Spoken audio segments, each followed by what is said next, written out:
buy your property, he say. Yeah. Then I say you call me Cujo. That do. But in African soil, my mama, she named me Kusla. These are words spoken by Cujo Lewis in the literary work of Miss Zora Neal Hurston titled Baracoon, the story of the last black cargo. The story takes place in 1927 and is a very informal interview between Miss Zora Neale Hurston herself and Cujo Lewis. Cujo, whose given African name is Kusla, talks about his memories of Africa and how he came to be in America. Kusla's talks with Miss Hurston express many moments of strong pride of his African heritage as he reflects on things such as cultural rituals, to celebrations, to hurt and agony. An agony he feels about a place he misses and wishes he was again. The ongoing dialogue between Kusla and Miss Hurston throughout the book goes through various changes. There are some days in which conversations with Kusla just seem to flow freely. He would sit and talk for hours while eating peaches and sometimes watermelon, speaking strongly and with great pride. His appreciation of who he was and his history was so strong I often found myself smiling while reading this man discuss memories of home and what it was like to be there.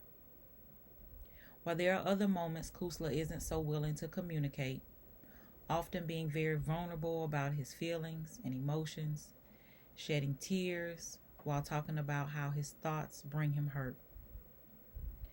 Other times his unwillingness to talk was nonverbal, being withdrawn or even finding out other things he could do to avoid being coerced into a discourse he wasn't eager to have at that particular moment. Miss Hurston's discernment for his personal space was intensely felt, giving him time to process the feelings and these feelings which he may have had and sheltered and harbored inside of him during his 50 years of enslavement, as well as the years afterwards revealed her empathy and, in my opinion, respect for him. It is my belief that in these quiet moments where she allowed him to just be, to really just be, with his thoughts and feelings, is when a much stronger connection occurred. An unspoken but very special connection took place. It became a moment of patience, empathy, and understanding between them.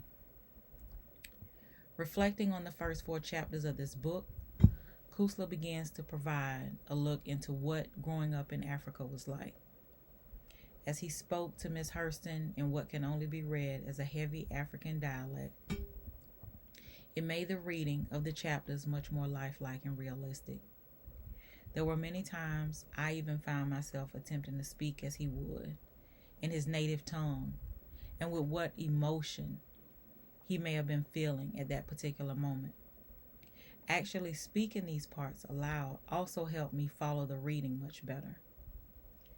It is these 4 chapters adult Kusla presented depictions of what he experienced in his youth, like his passage of going from a boy to a man, beheadings of evil men by the insipidity or the executioner, even recollections of how the wives, and yes, I did say wives because the men would have more than one, would grieve for their husbands after they died.